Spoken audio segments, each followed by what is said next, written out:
ਭਾਈ ਇਹ machine check ਕਰਾਓ bed planter ਜੀ। ਇਹ ਮੱਕੀ ਲਾਉਣ ਵਾਲੀ ਮਸ਼ੀਨ ਹੈ। ਹਰ ਬੰਦੇ ਨੂੰ ਪਤਾ ਹੈ ਵੀ ਪੂਰੇ ਪਾਕਿਸਤਾਨ ਵਿੱਚ ਇਹ ਮਸ਼ੀਨਾਂ ਬਣਦੀਆਂ ਪਈਆਂ ਨੇ। ਠੀਕ ਹੋ ਗਿਆ ਜੀ। ਲੇਕਿਨ ਜਨਾਬ ਇਹਦਾ ਮਟੀਰੀਅਲ ਇਹਦੇ ਰੇਟ ਦੇ ਬਾਰੇ ਅੱਜ ਤੁਹਾਨੂੰ ਦੱਸਣੇ ਹੈ। ਜਿਹੜਾ ਰੇਟ ਆਪਾਂ ਦੇਣਾ ਹੈ ਨਾ ਜੀ ਉਹ ਪੂਰੇ ਪਾਕਿਸਤਾਨ ਵਿੱਚ ਕਿਸੇ ਬੰਦੇ ਨੇ ਦੇਣਾ।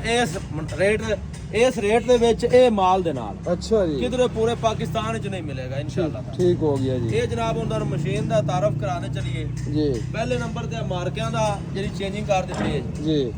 ਇਹ ਮਾਰਕੇ ਜਨਾਬ ਡਰਾਈਵਰ ਉੱਤੇ ਬਹਿ ਕੇ ਥੱਲੇ ਉੱਤੇ ਕਰੇਗਾ ਇਹਨੂੰ। ਠੀਕ ਹੋ ਗਿਆ ਜੀ। ਉਸ ਤੋਂ ਬਾਅਦ ਜੀ ਇਹ ਪਲੇਟ ਸੈਟ ਇਹਦਾ CNC 3 ਸੂਤਰ ਪੂਰਾ ਲਾ ਦਿੱਤਾ ਹੈ। ਠੀਕ ਹੋ ਗਿਆ ਜੀ। ਹਾਂਜੀ ਬੈੱਡ 8 ਗੇਜ ਦਾ ਲਾ ਦਿੱਤਾ ਹੈ। ਠੀਕ ਹੋ ਗਿਆ। ਮਾਰਕੇ ਜਿਹੜੇ ਇਹਦੇ ਫਾਲੇ ਨੇ ਉਹ ਵੀ ਅਸੀਂ ਐਡਜਸਟੇਬਲ ਕਰਤੇ, ਮਤਲਬ ਖੋਲ ਕੇ ਤੁਸੀਂ ਆਪ ਹੀ ਬਦਲ ਲਓ। ਖੋਲ ਕੇ ਹਾਂਜੀ ਬਦਲ ਸਕਦੇ ਇਹ ਸਾਰਾ ਪਰਾ ਵੀ ਅੱਗੇ ਪਿੱਛੇ ਐਡਜਸਟੇਬਲ ਕਰ ਲਓ। ਠੀਕ ਹੈ ਜੀ। ਇਹ ਹੁਣ ਸਾਰੀਆਂ ਚੀਜ਼ਾਂ ਵੀ ਵੇਖਦੇ ਹੋ ਤੇ ਰੇਟ ਵੀ ਤੁਹਾਨੂੰ ਦੱਸਣੇ ਆ ਜੀ। ਖਾਦ ਵਾਲਾ ਟਾਪਾ ਲਾ ਕੇ ਠੀਕ ਹੋ ਗਿਆ ਜੀ। ਪਾਲਾ ਜਿਹੜਾ ਇਹਦਾ ਸਾਰਾ 3 ਇੰਚ 3x3 ਦਾ ਲਾ ਦਿੱਤਾ ਹੈ ਜੀ। ਠੀਕ ਹੈ ਜੀ। ਯਨ ਮੈਕਸ ਦੀਆਂ ਮਸ਼ੀਨਾਂ ਨੇ ਇਹਦੇ ਨਾਲ। ਠੀਕ ਹੋ ਗਿਆ। ਉਹ ਵੀ ਤੁਹਾਨੂੰ ਚੈੱਕ ਕਰਾਣੇ ਆ ਸਭ ਭਾਈ। ਇਹਦੇ ਨਾਲ ਤੁਸੀਂ ਤਿਲ ਲਾਓ, ਕਣਕ ਲਾਓ, ਸਰੋਂ ਲਾਓ, ਜੋ ਤੁਹਾਡਾ ਦਿਲ ਕਰਦਾ ਜਨਾਬ ਇਹਦੇ ਨਾਲ ਤੁਸੀਂ ਬੀਜੀ ਜਾਓ। ਇਹ ਤੁਹਾਨੂੰ ਅਸੀਂ ਚੈੱਕ ਕਰਵਾਣੇ ਆ। ਇਹਦੇ ਨਾਲ ਸਾਰੀਆਂ ਫਿਰਕੀਆਂ ਨੇ। ਠੀਕ ਹੋ ਗਿਆ ਜੀ। ਕਣਕ, ਛੋਲੇ, ਮਟਰੀ, ਤਿਲ ਤੱਕ ਤੁਸੀਂ ਇਹਦੇ ਨਾਲ ਬਿਜਾਈ ਕਰ ਸਕਦੇ। ਠੀਕ ਹੋ ਗਿਆ। ਇਹ ਜਨਾਬ ਮਸ਼ੀਨਾਂ ਇਹਦੇ ਨਾਲ ਨੇ ਯਨ ਮੈਕਸ ਦੀਆਂ। ਜੀ।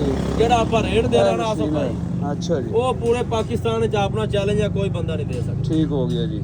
ਇਹ ਸਰ ਸਿਰਫ ਔਰ ਸਿਰਫ ਸਾਰਾ ਮੁਕੰਮਲ ਪੈਕੇਜ 3 ਲੱਖ ਰੁਪਏ ਦੀ ਮਸ਼ੀਨ ਜਨਾਬ। 3 ਲੱਖ ਰੁਪਏ ਦੀ। 3 ਲੱਖ ਰੁਪਏ ਦੀ ਪੂਰੇ ਪਾਕਿਸਤਾਨ ਵਿੱਚ ਕੋਈ ਇੰਡਸਟਰੀ ਵਾਲਾ ਨਹੀਂ ਦੇ ਸਕਦਾ ਇਸ ਮਾਲ ਦੇ ਨਾਲ। ਇਹ 2 ਬੈੱਡ ਬਣਾਏਗੀ ਮਤਲਬ ਹਾਂਜੀ। ਦੋ ਖੇਲਾ ਬਣਾਏਗੀ। ਇੱਕ ਵਾਰੀ ਇੱਕ ਖਾਲੀ ਲਿਜਾਏਗੀ, ਇੰਜ ਲਿਆਵੇਗੀ 3 ਖਾਲੀਆਂ ਹੋ ਠੀਕ ਹੋ ਗਿਆ। 4 ਮਸ਼ੀਨਾਂ ਦੇ ਮਗਰ ਚੱਲਦੀ। ਅਗਰ 3 ਪਰਿਆਂ ਵਾਲਾ ਕੋਈ ਖਰੀਦਣਾ 3 ਚਾਹੇ ਪਰਿਆਂ ਵਾਲਾ ਖਰੀਦੇ 3,60,000 ਰੁਪਏ ਦਾ ਜੀ। ਮਸ਼ੀਨਾਂ ਇਸੇ ਮਾਲ ਚ ਹਾਂਜੀ ਮਸ਼ੀਨਾਂ ਨਾਲ ਲਾ ਯਨ ਮੈਕਸ ਦੀ। ਠੀਕ ਹੋ ਗਿਆ ਜੀ। ਹਾਂਜੀ ਵੈਰੀ ਗੁੱਡ ਜੀ, ਜ਼ਿੰਦਾਬਾਦ। ਤੇ ਬਾਕੀ ਅੱਲਾਹ ਤਾਂ ਭਾਈ ਇਹ ਵੀ ਦੱਸਦੇ ਚਲੋ ਵੀ ਇਹ ਜਿਹੜੀ ਮਸ਼ੀਨ ਪਹਿਲੀ ਦਫਾ ਲੋਕ ਖਰੀਦਿਆ ਇਹਦਾ ਕੋਈ ਇਤਿਹਾਤ ਔਰ ਵਾਰੰਟੀ?